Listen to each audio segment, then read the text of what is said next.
But it seemed that quite a few people reached out, so I thought it was appropriate. And take a little break. Also, we're right in the middle of Shemona Esrei. We're not going to, and I was thinking maybe I could finish it in 2 weeks. I don't want to do that either. I don't want to get cheap on Shemona Esrei. It's a pretty important tefillah. And maybe we'll talk. Yeah, we're next season. We're not like up to like number 14. We're up to number 4. So I'm not going to race through the last 15 brachos. So stay tuned for next season. That's a great idea. That's the preview. Is going to say.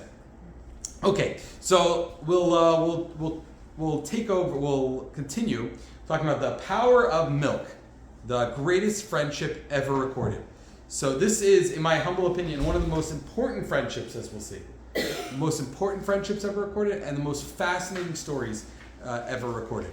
So just a little background. Rivka is pregnant. Speaking of imahos, and speaking of important women, female characters in Tanakh.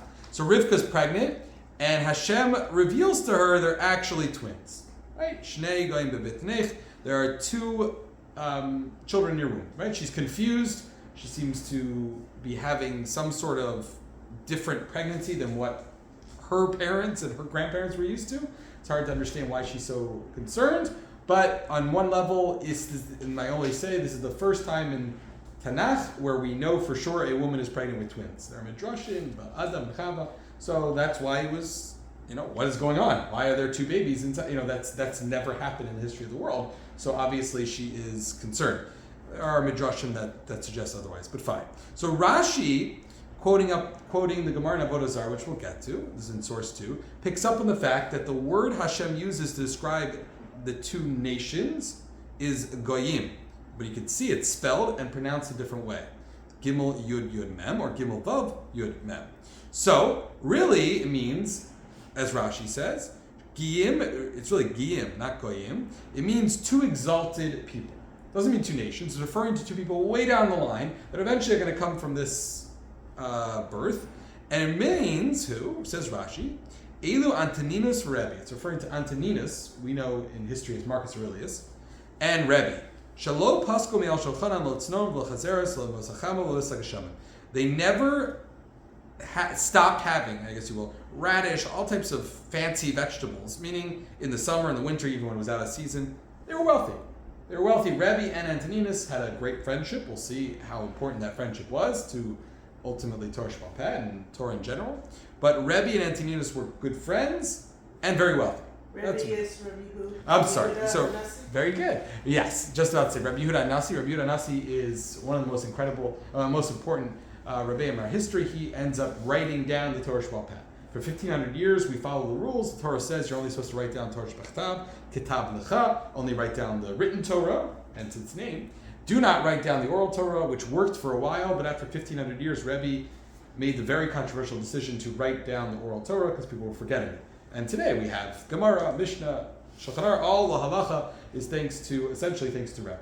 Okay, so we know there is some connection between Rivka's twin babies. We eventually will know them as Yaakov and Esav. At this point, we don't know them as that. And Marcus Aurelius, or Antoninus, and Rabbi Yehuda Nasi.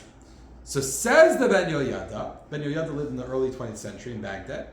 So he says, source 3, that quoting the Chida, the first line, Al derech hasod, Antoninus hayatov sheba Esav, Rabbeinu HaKadosh hayanitzotz Yaakov Avinu al Basham. So we spoke about this in greater detail. It's a lot more interesting at 1 a.m, but nonetheless, or a lot more ways to keep you awake. That and having the alarm go off in the middle of the shiur. I don't know if you were here for that one. That was the second shiur.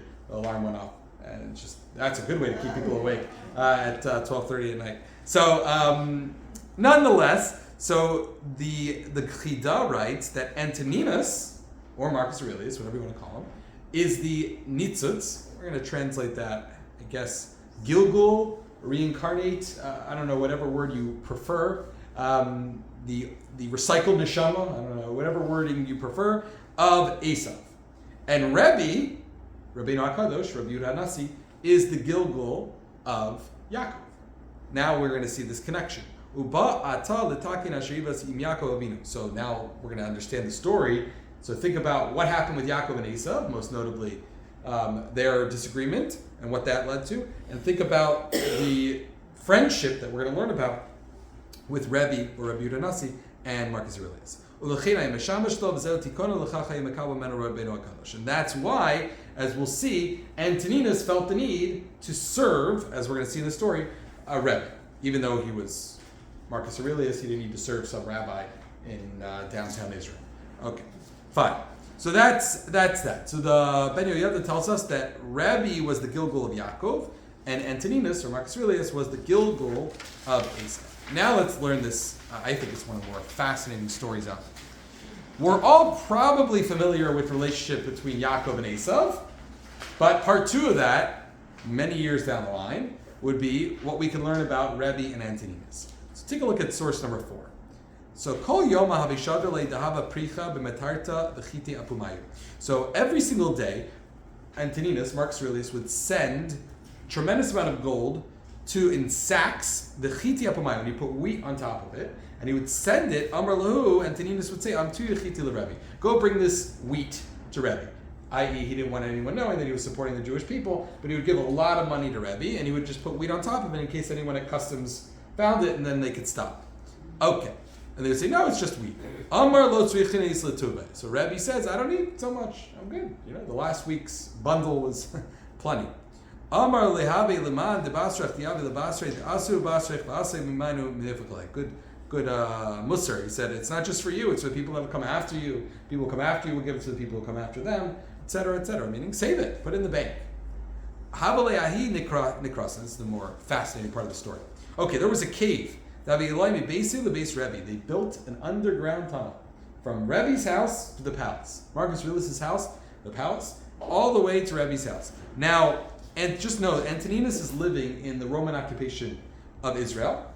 And so he's Rome, but it's not really what we know as Rome, right? It's just, they occupied Israel and they just call the town Rome.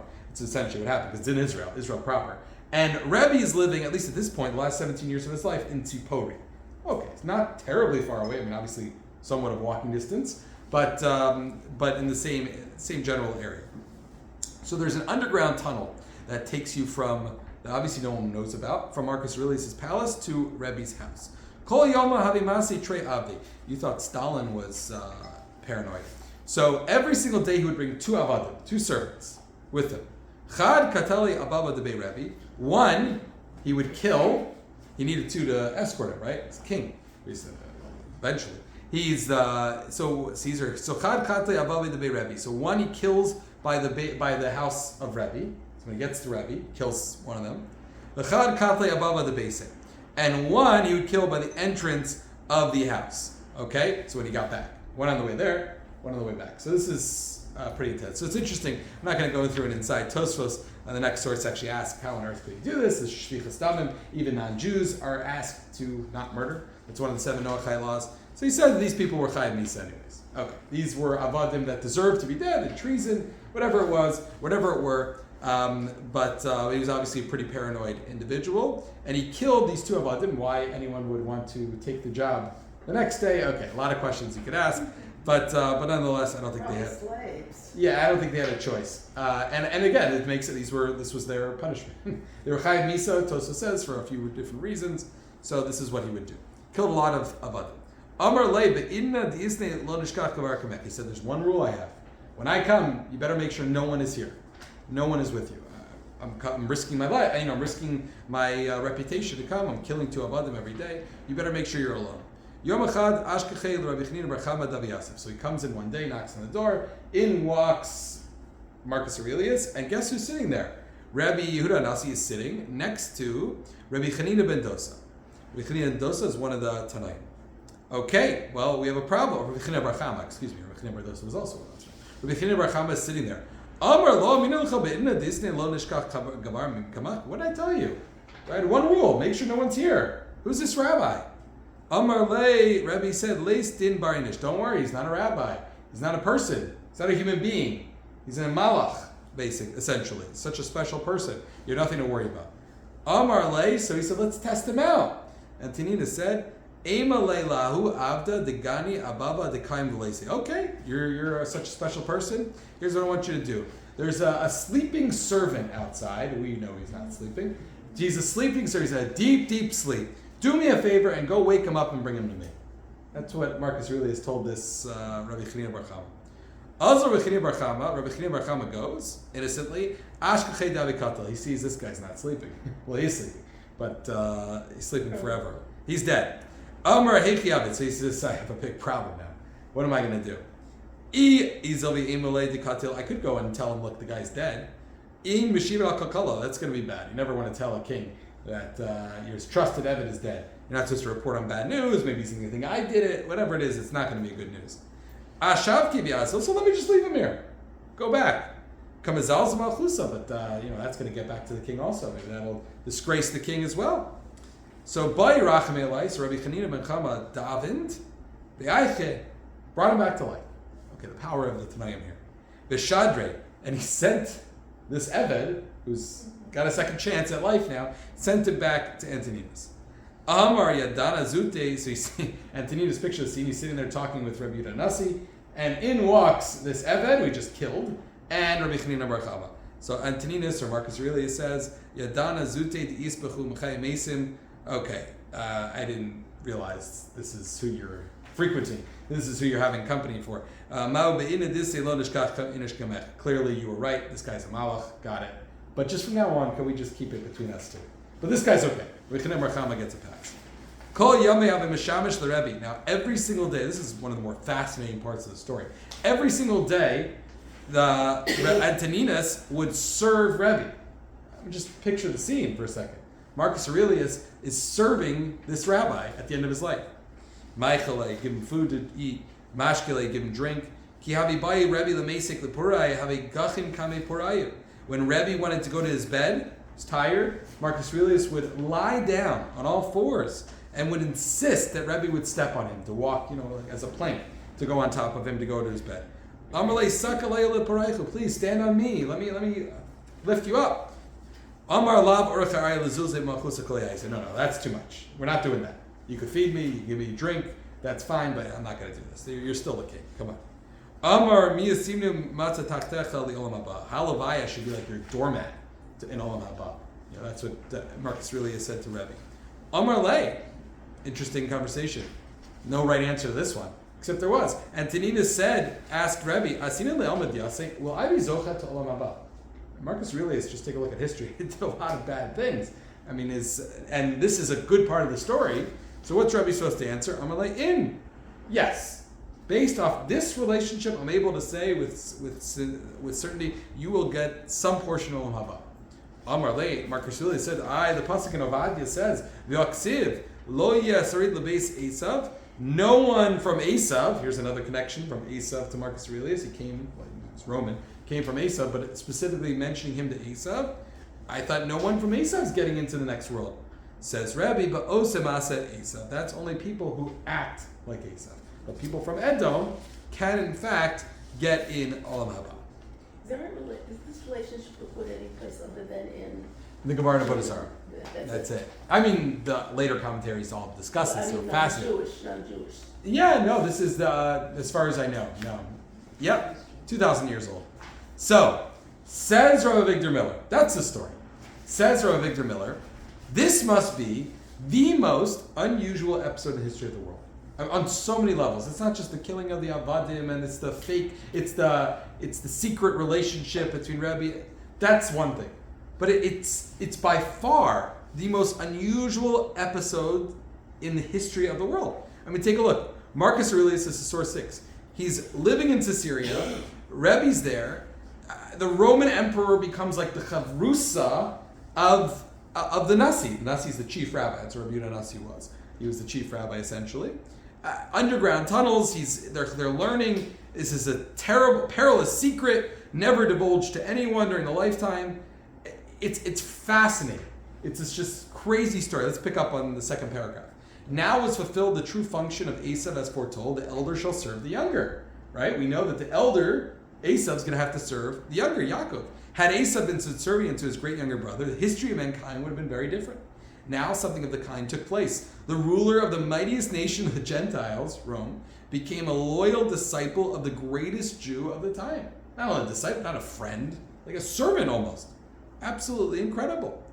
and thereby was accomplished an achievement of the very greatest magnitude, the closing of the Mishnah. You have to understand on a historical level what was able to happen because Rebbe had protexia, if you will. Because of this relationship, Rebbe, out of all the Tanaim, before those who came before him and ultimately those who came after him, the Mishnah that we know, the Gemara, of course, that's the conversation of the Mishnah, it's incredible because what ends up happening ends up forming one of the most important relationships in the history of the world. Rebbe's protected by the government and allowed to write down and ultimately save Torah Sheba'al Peh. Torah Sheba'al Peh is going to be lost and forgotten. We forget. We think that it's okay. So it's like celebrating Purim without appreciating what almost happened. It's a happy ending, sort of. But for the most part, the threat of annihilation is eliminated, so it is a happy ending in that respect. And that part of it is happy.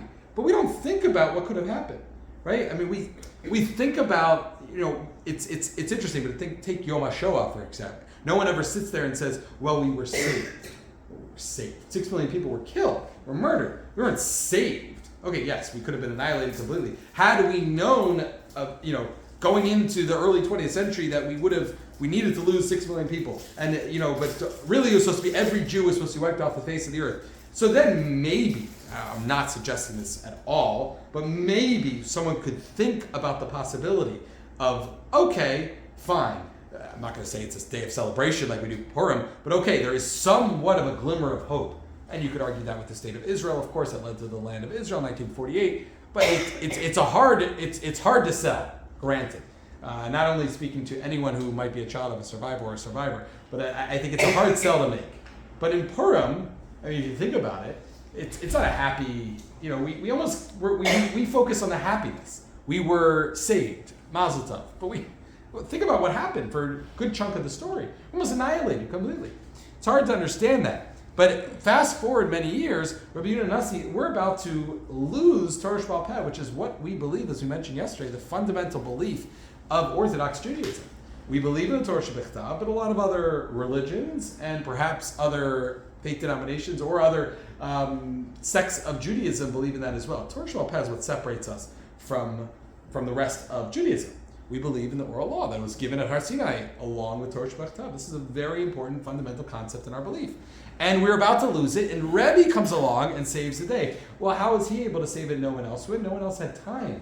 Everyone's been persecuted. We're in Gullus. We're in exile. Comes along Rebbe, and what happens? He is actually able to sit and write down Torah Sheba'al Peh, which was a life's work for anyone, and especially for him. How is he able to do it? Says Rabbi Victor Miller, the extraordinary turn of events which God brought was not utilized by Rabbi and sages for historic achievement of the closing of the Mishnah. Now, last paragraph, because of the emperor's protection, and solely because of it, Rabbi was able to come the Rosh Masifta, the head of the yeshiva, the head of the Jewish people, which his father, by the way, had never been able to do because of Rome's hostility. He's able to get a position. He's able to have protexia, if you will. This extraordinary turn of events whereby the office of Nasi was restored to its rightful possessor, so overjoyed the nation that they conferred upon him the name of Rabbi. Just dropped Rabbi Yehuda, Rabbi. Now Rabbi was enabled to gather the sages of his people into great assemblage to complete the historic task of scaling the Mishnah forever. This is ultimately, it's an absolute incredible concept. Because Rebbe's able to sit there and prepare the Torah Sheba'al Peh for what we have today. How is he able to do this? Because Marcus Aurelius said, "You do you. I'll take care of you. Right? Don't worry. I have you. I'll take care of you." So that was also we mentioned Shavuos night. We won't go into in greater detail, but we did mention Shavuos night that Shavuos is the yontif of Torah Sheba'al Peh. Rebbe ultimately goes ahead and continues Torah Sheba'al Peh. Okay. Now let's continue. So, and then we had another approach, another connection to Shavuos. So we have one question on this story, source number 7. So Amrina B'Medrash, this is Tosfos. Tosfos says, on a simple level, one question I have with the story. Let's go back to Rabbi and Antoninus. One simple question I had on this story is how this relationship was established. They're like, what happened? They were just walking in the street one day. How do you become best friends with Marcus Aurelius and become to a point where he ends up serving you? What happens that happened? How does that take effect? So Tosfos in the Gemara says something fascinating. Source 7. Rina b'medrash chalav metameh chalav metaher kishenolad Rebbe gazer shalolimo. So we know the medrash says that chalav, milk, can make tameh and can make pure. When Rebbe was born, there was a gzeira that we weren't allowed to have bris milah. That was the rule. We weren't allowed to have bris milah, punishable by death. Aviv v'ima maldeo. Okay. Rabbi Yehuda Nasi's parents, as we'll see, his father's Rabbi Shimon Gamliel, mentioned in the Gemara, mentioned in the Mishnah, I should say. So they went ahead and they gave a bris milah to Rabbi. Great sacrifice to their own life, and of course to Rabbi's being Rabbi. Shalach Kizar, ve'aviu l'Rebbe v'imo lefanav v'chtifo imo batinunus and ikuhu. Fascinating. So Caesar sends for Rabbi to come. Baby Rabbi's going to come because he was checking all the Jewish babies to make sure they didn't have a bris milah. Fine. So what happens? Now they have a problem. They can't hide it anymore. So the father and the mother, right, of Rabbi Shimon Gamliel and his wife, we don't know her name, they bring Rabbi and they switch baby Rabbi, as we're going to see, this wasn't like a kidnapping. They took baby Antoninus. Baby Marcus Aurelius, fascinatingly, and we're going to see this was done with the consent of Marcus Aurelius' parents. We're going to see how that happened. And they swapped the babies. So they go, they're obviously the same age, both 8-ish days old, let's say, and maybe 2 weeks at this point.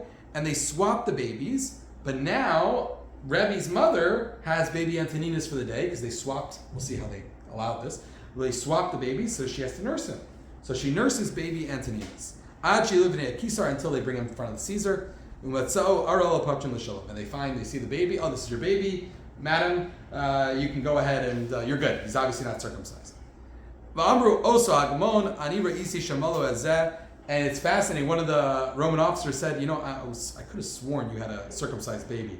In the preliminary check, I saw that he was circumcised. But I'm not going to make a big deal out of it. Obviously, Hashem makes miracles for you. And they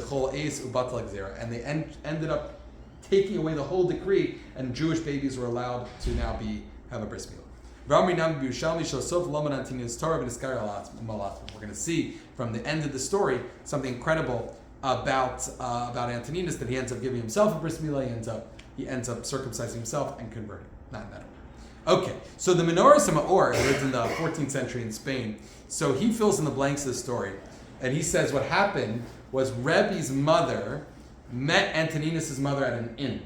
So they're meeting at an inn, and they both have a baby in the stroller, and anyone can relate. A mother with a baby, or whatever, an aunt with a baby, they can relate to each other. They became friendly. You're sitting at a park bench, you see a person, someone, you start schmoozing, talking shop. They become very friendly, and eventually Rebbe's mother has this idea, and she gets Marcus Aurelius' mother to go ahead with the switch. Just for a day. She goes ahead with the switch. Fast forward. Caesar lets them go. They're fine, because clearly the baby isn't circumcised, because it's really Marcus Aurelius he's looking at.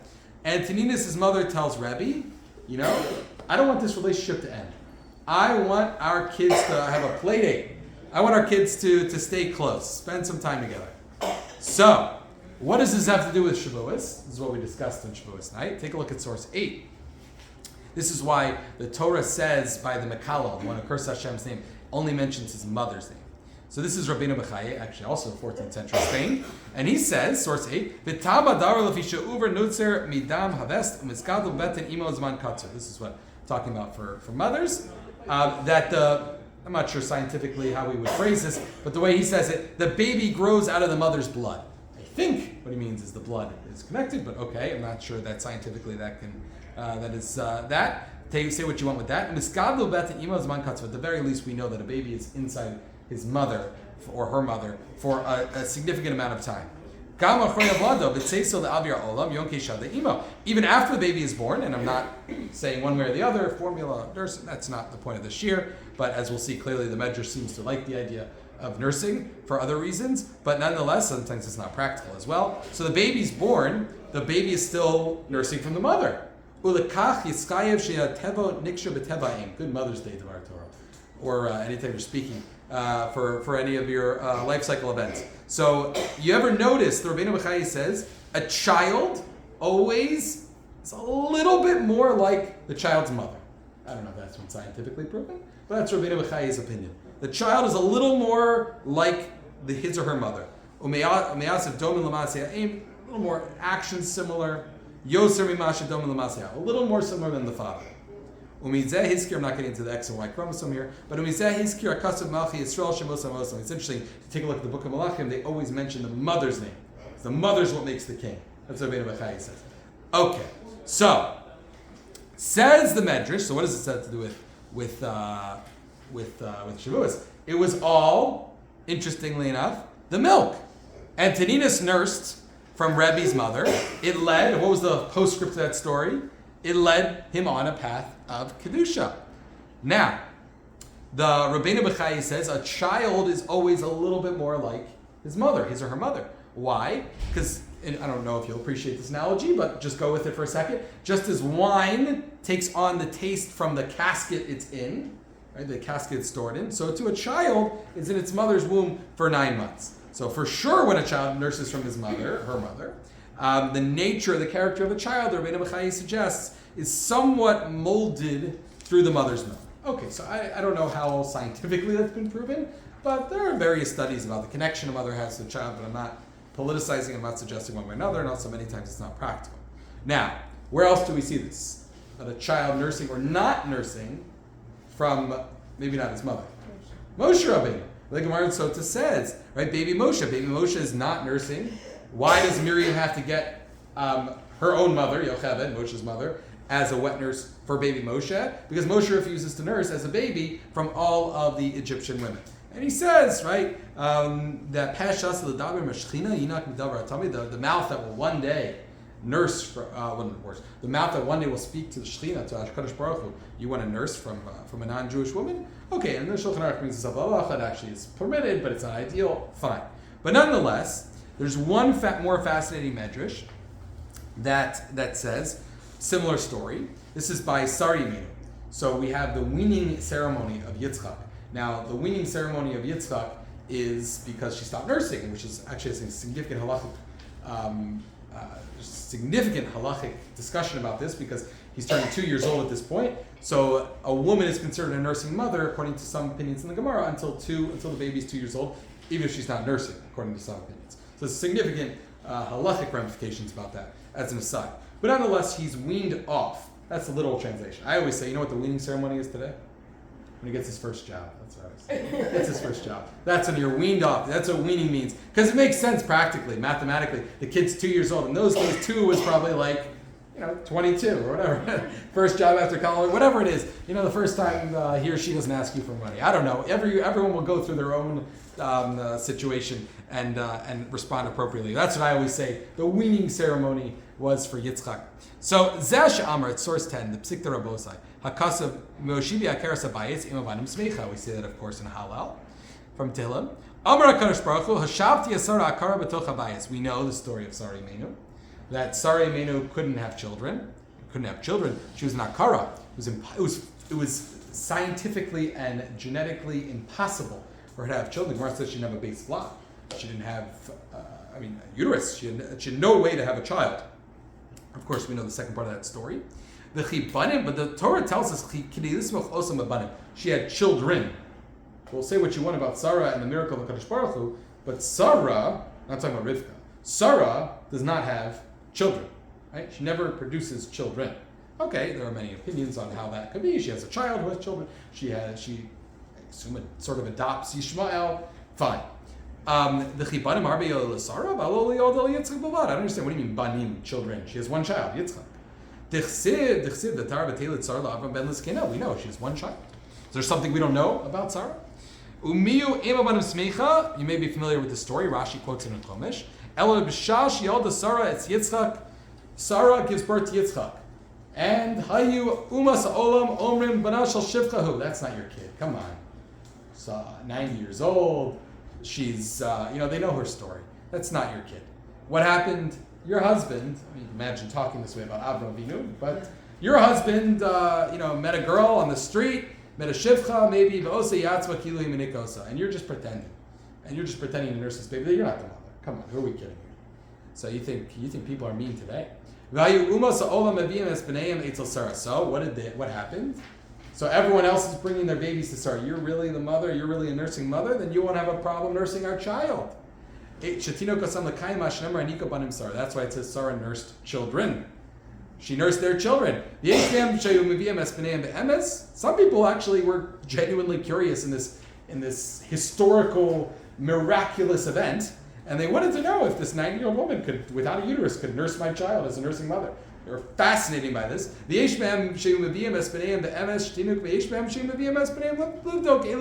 And some women, were, not curious. They were trying to mess with Sarah.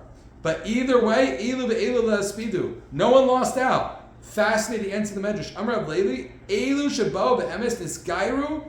Every child that nursed from Sarah, eventually converted. Means that she brought these children with her milk to Klal Yisrael.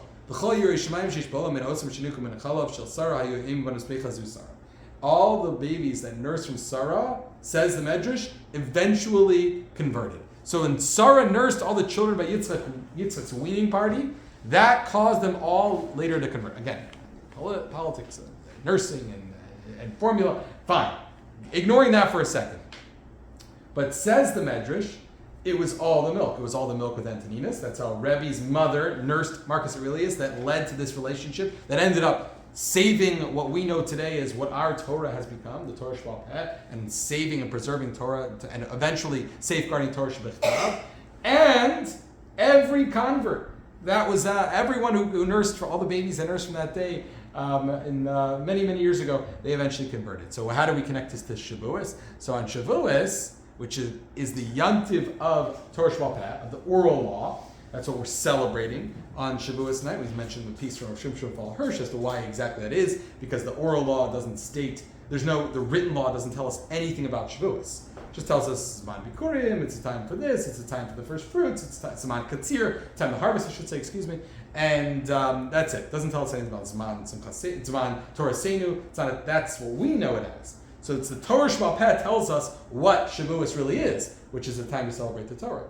Torah doesn't say the 6th of Sivan Moshe went to Har Sinai. That's not what happens. So Shavuos, which is the yontiv of Torah Sheba'al Peh, who do we read about? Rabbi, who was the rabbi of Torah Sheba'al Peh, who saved the Torah Sheba'al Peh. The power of milk, which led to Rabbi being able to save Torah Sheba'al Peh. We have milk on Shavuos. So I would like to suggest that's why we have milk on Shavuos, although I haven't seen anyone suggest that. Is there a story, did I make this up, that when Sarah gave birth, every other barren woman gave birth also? It could be. There could be another medrash that maybe this is all connected. You mean at that Seuda or that? No, just the Gemara. Okay, hold on. The Gemara says that one of the barren women, was it Chana, Rivka? No, Chana. I'm trying to think. That when Hashem opened the base of Lad, when Hashem opened the womb, that everyone, similar like Kriyas Yamsuf, I believe there is a Gemara medrash like that. That when Hashem split the water, all waters in the world split. I believe that's there is a concept there. I don't know for sure, but it does sound somewhat familiar. Okay. And excellent. So that's the story of Rabbi and Antoninus. I still think it's the most fascinating relationship, friendship ever recorded. But it's also, as Rabbi Victor Miller tells us, one of the most important relationships ever recorded, and what it did for Klal Yisrael. And for us standing here today, studying Torah Sheba'al Peh. Sorry? Did it ever happen again? It's a great question. Not to that extent, where the Roman emperor is literally getting on all fours to serve this older rabbi in downtown Jerusalem, down in Tzipori in Israel. But just a fascinating story, and that's how we connected to Shavuos. Who was Marcus Aurelius' son? Who was Marcus Aurelius' son? Did he continue? That's a great question. I should know that. My dad would know that. He studied Roman, all that fun stuff. I should ask him. I'll be upset when I find out. Basically, he was also nursing from. Yeah, and interestingly enough, by the way, there's another medrash that says that they swapped so that Antoninus' mother nursed Rebbe. Right. Which doesn't go well with the story of Moshe, but okay. But nonetheless, the Shulchan Aruch does paskin halacha. If you need a non-Jewish wet nurse, you can acquire one. You can't get one. But yes, essentially, it all goes hand in hand, which will lead us to next week. Next week, where we'll talk about a similar, I would say, not as interesting as a friendship, but ultimately we'll see also a fascinating Gilgul, if you will, reincarnate, I think is the simple translation, but also understanding what something happened as a young child and how it changed the scope of, that was the connection we made on Shavuos, among others, and just interesting topics, interesting relationships, interesting things going on. Just think about it now that they found this out. No, Right, now it's going to change. Next week we'll change your view on the Purim story. That's where we spoke about Purim on Shavuos, but that'll be it's like the postscript of the Purim story you never thought you knew you needed. Yeah. Yeah, she's like, what? Okay, so next week we'll finish up next week. We'll finish up with a bang, extra bagel.